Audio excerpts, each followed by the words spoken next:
Hola y bienvenidos a la unidad de la factura.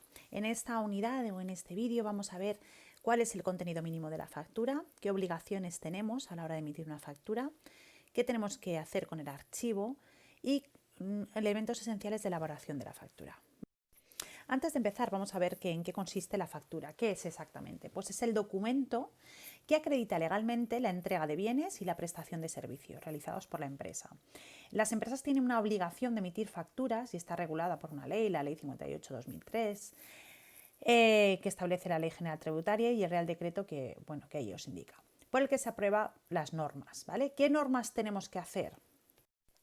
En la primera de las normas es la obligación de realizar, expedir, entregar y conservar justificantes de las operaciones. Es decir, cada una de las cosas que hagamos de facturas tenemos que guardarlas y conservarlas. Los empresarios y profesionales están obligados a expedir y entregar, en su caso, una factura u otros justificantes cuando realicen su actividad empresarial. Es decir, si vendemos una serie de productos, tienen que ir acompañados de la factura correspondiente, así como si somos asesores laborales, asesores, etcétera, también tenemos que, por nuestra prestación de servicios, tendremos que entregar esas mismas facturas. Ya sabemos que es obligatorio realizar una factura, pero ¿qué contenidos tiene que tener mínimos? Es decir, ¿hay una legislación que establece esto? Pues sí. Tenemos que poner los siguientes requisitos. Primero y principal, el número y la serie. El número es muy importante que sea correlativo, es decir, que tiene que ser 1, 2, 3, 4 y así, hasta el infinito. En esa numeración no puede haber huecos, es decir, no podemos dejar la 1, luego hacer la 3, la 5 y la 7. Tiene que ir correlativo y podemos hacer diferentes series. ¿Eso para qué se utiliza? Pues diferentes, no sé, si podemos hacerlo por zonas o por tipos de clientes se podría hacer, pero bueno, cada empresa decide si utiliza una serie solamente o un montón de series.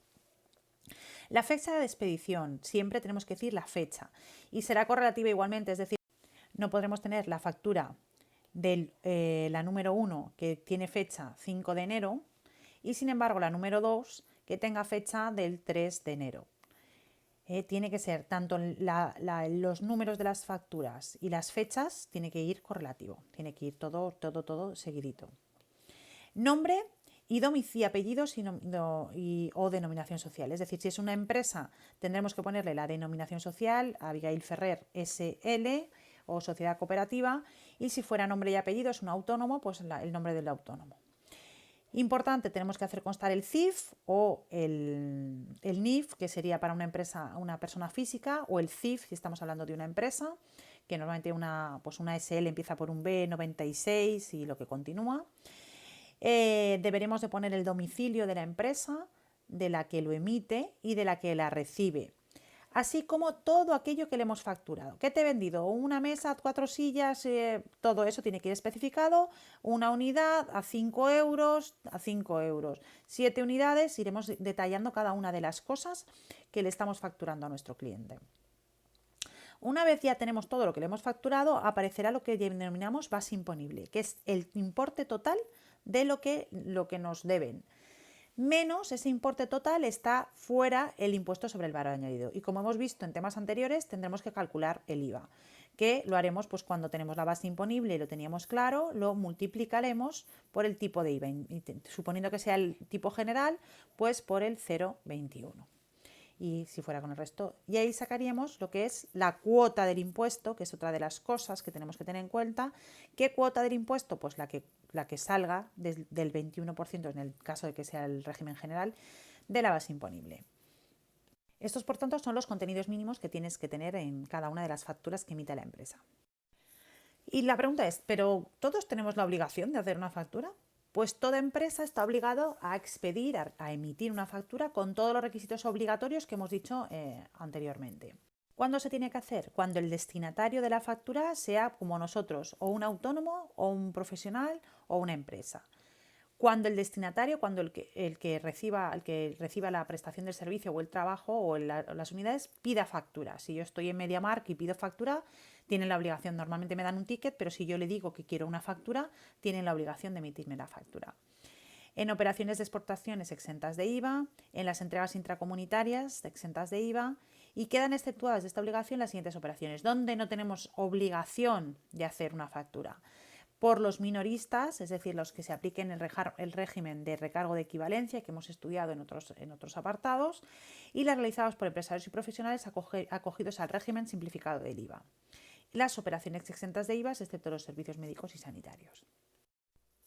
Aunque hemos visto que es obligatorio rellenar la factura, hay ocasiones que se pueden hacer una cosa denominada factura simplificada. ¿Qué es? Pues es un documento que se utiliza pues, en supermercados, en parkings, y la normativa relativa al IVA autoriza a ciertas empresas a emitir un documento sustitutivo de la factura, denominado factura simplificada, o lo que normalmente hemos oído por ahí, que es el ticket, ¿vale? Que es lo que nos dan pues, en cualquier supermercado. Las operaciones que están exentas de la obligación de expedir factura son las ventas al por menor en comercios, la venta ambulante, los servicios a domicilio, los transportes, los restaurantes, las comidas, los servicios públicos de discotecas, servicios telefónicos, es decir, servicios de peluquería. En general, lo que en la vida un consumidor final se encuentra es donde no tienen la obligación de realizarte factura y simplemente con un ticket sería suficiente, o con una denominada factura simplificada. Y aunque no nos lo parezca, también está regulado el contenido mínimo de la factura en la modalidad simplificada, en el ticket, y que tiene que tener un número y serie, igual que la factura. Tiene que salir el NIF del expedidor, así como su nombre completo. Es curioso, si veis un ticket de McDonald's, ¿vale? No te pone cómo es una franquicia, como hemos estudiado, no aparece el nombre del señor McDonald's, sino que aparece el nombre del franquiciado o de la persona que ha comprado esa franquicia con su CIF o con su NIF correspondiente. Tipo impositivo aplicado o la expresión IVA incluido y el importe total. Seguro que ha recibido en multitud de sitios, en cualquier supermercado, bares y cafeterías, el ticket. Cuando emitimos una factura, el original de la factura se entrega a nuestro cliente, él se lo queda ahí guardado, y otra de las copias se las queda el que emite la factura, es decir, emisor y receptor de la factura tienen un original. ¿Qué pasa en el caso de que el cliente nos llama y nos dice, oiga, es que he perdido la factura, ¿puedo hacerle otro original? Pues no, otro original no se puede hacer. ¿Qué es lo que puedo hacerle? Lo que denominamos un duplicado o copia. Vuelvo a hacerle la misma factura, pero en la misma le indico que es un duplicado o copia. ¿Por qué se hace esto? Para que no existan facturas duplicadas y que la agencia tributaria, que Hacienda, no encuentre que tenemos más facturas de un mismo material facturadas.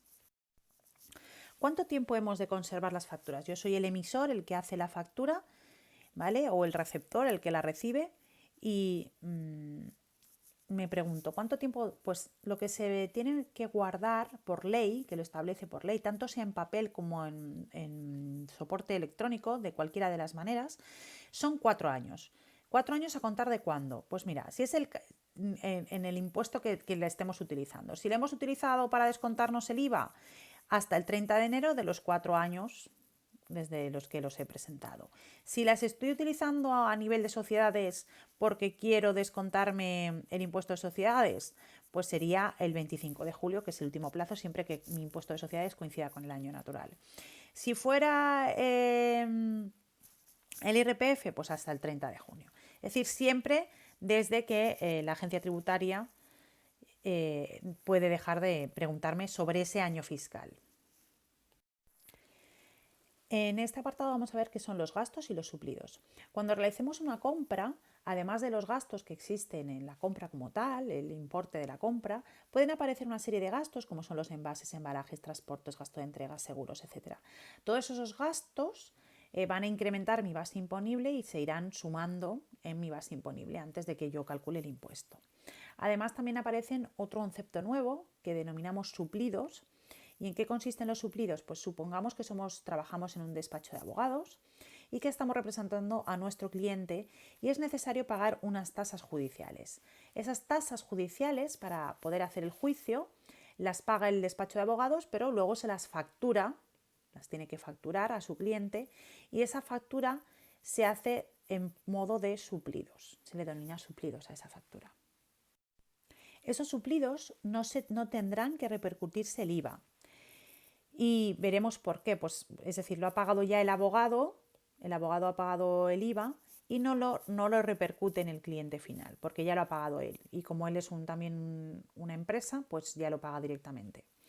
Vamos a ver, pero para que se pueda producir el no repercutir el IVA, tienen que cumplirse una serie de requisitos que vamos a ver a continuación. Debe haber un mandato previo, es decir, tiene que habernos dicho el cliente al abogado, oye, que quiero, y tiene que ser verbal o escrito, quiero que me pagues las tasas del juicio, ¿vale?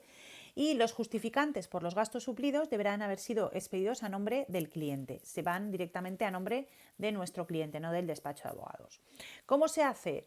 Pues imaginemos que tenemos un importe del servicio, de lo que le factura a mi cliente, y hay una serie de gastos, pues se los sumo.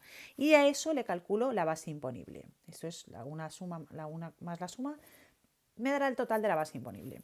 Ahí calcularé el IVA, que lo multiplicaré por el porcentaje correspondiente, que en principio será un 0,21, y luego le podré sumar los suplidos, que son los gastos. Por ejemplo, ahí tenemos las tasas judiciales que le hemos anticipado, siempre y cuando hayamos cumplido los requisitos que están arriba mencionados. Y me dará al final el total de la factura. ¿Cómo determinamos la base imponible? La base imponible, primero que se calculan el valor de los bienes. Luego le tendremos que restar los descuentos que nos haya hecho el proveedor, que pueden ser comerciales, pues porque me hacen un descuento por haber comprado un producto que ellos quieren. De Rappel, que es por volumen, por haber comprado muchas unidades de un producto. Del pronto pago, porque he decidido pagarles más pronto de lo que ellos esperaban. Entonces me hace una serie de descuentos y entonces se me queda una base. Luego además se le añaden los gastos de la operación, como por ejemplo, pues pueden ser los envases, los embalajes, los seguros, todo eso se suma, ¿vale? Y de ahí me aparece la base imponible, que en ella le calcularé, por ejemplo, el porcentaje del 0,21, si fuera el general, me dará la cuota de IVA y la sumaré, la base imponible más la cuota de IVA, me dará el total factura.